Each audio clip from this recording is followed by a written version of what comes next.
Seu nome no aramaico seria escrito com caracteres em latim, como Yahshua. Passando para o grego significa Josué, passando para o latim lê-se Jesus, que para o inglês se lê Jesus. Ele nasceria de uma virgem. Portanto o mesmo Senhor vos dará um sinal: eis que a virgem conceberá, e dará à luz um filho, e chamará o seu nome Emanuel. Isaías 7, versículo 17. Ele seria traído no futuro. Porque eu lhes disse: se parece bem aos vossos olhos, dai-me o meu salário e, se não, deixai-o. E pesaram o meu salário, 30 moedas de prata. Zacarias 11, versículo 12. E sabemos que Judas o traiu por 30 moedas de ouro. E finalmente ele seria crucificado. E derramarei sobre a família de Davi e sobre os habitantes de Jerusalém um espírito de ação de graças e de súplicas. Olharão para mim, aquele a quem traspassaram, e chorarão por ele como quem chora a perda de um filho único, e lamentarão amargamente por ele como quem lamenta a perda do filho mais velho. Zacarias 12, versículo 10. Cães me rodearam. Um bando de homens maus me cercou. Perfuraram minhas mãos e meus pés. Salmos 22, versículo 16. Poderia citar ainda centenas de versículos onde todos eles se comparam somente a um homem, a pessoa de Jesus Cristo. Mas por que tal importância a esse homem?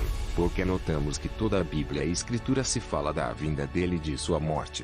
Tudo na Bíblia e todos os heróis escolhidos se assemelham a ele. Quem é Jesus Cristo?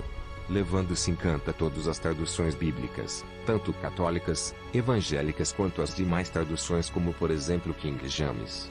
Primeiramente, todas afirmam que Jesus é o Filho de Deus.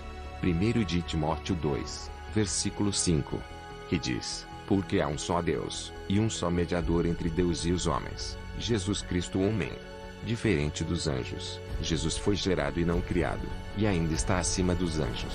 O texto está escrito em Hebreus 1, versículo 4 ao 6, que diz: feito tanto mais excelente do que os anjos, quanto do mais excelente nome do que eles. Porque, a qual dos anjos disse jamais: tu és meu filho, hoje te gerei. E outra vez, eu lhe serei por pai, e ele me será por filho. E outra vez, quando introduz no mundo o primogênito, diz: e todos os anjos de Deus o adoram. Não há referência alguma que há alguém acima de Jesus além de Deus, e que após sua crucificação Deus o recompensou dando-lhe um trono à sua destra. Porque nele habita corporalmente toda a plenitude da divindade, e estáis perfeitos nele, que é a cabeça de todo principado e potestade. Colossenses 2, versículos 9 e 10.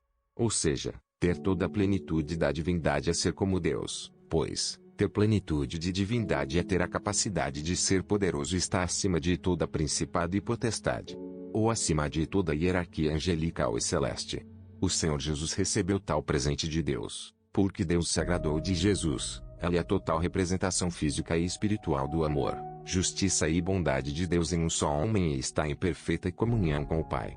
Porque foi do agrado do Pai que toda a plenitude nele habitasse, e que, havendo por ele feito a paz pelo sangue da sua cruz, por meio dele reconciliasse consigo mesmo todas as coisas, tanto as que estão na terra, como as que estão nos céus.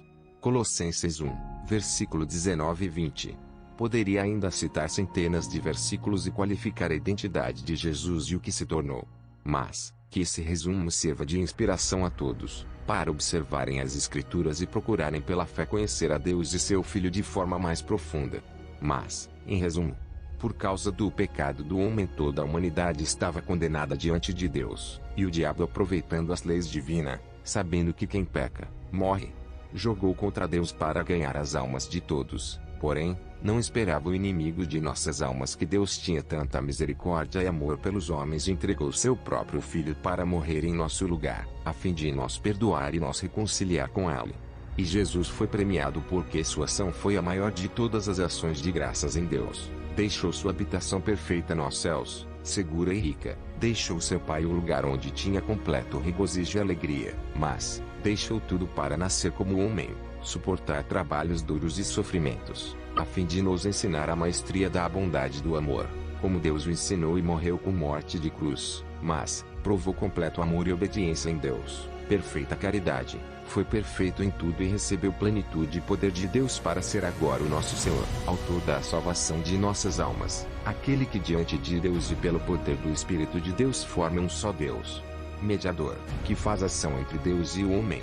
Agora o Senhor Jesus estabelecerá após a consumação dos dias o seu reino de esplendor. Ele será nosso rei, o escolhido de Deus, um reino eterno. Ele será a lâmpada e Deus do sol.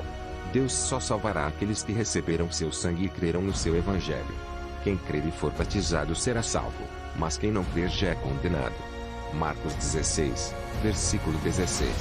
E ali nunca mais haverá maldição contra alguém. E nela estará o trono de Deus e do Cordeiro, e os seus servos o servirão. E verão o seu rosto, e nas suas testas estará o seu nome. E ali não haverá mais noite, e não necessitarão de lâmpada nem de luz do sol, porque o seu Deus os ilumina, e reinarão para todo sempre. Apocalipse 22, versículo 3 ao 5. Amém. Que nosso Senhor Jesus esteja com todos. Amém.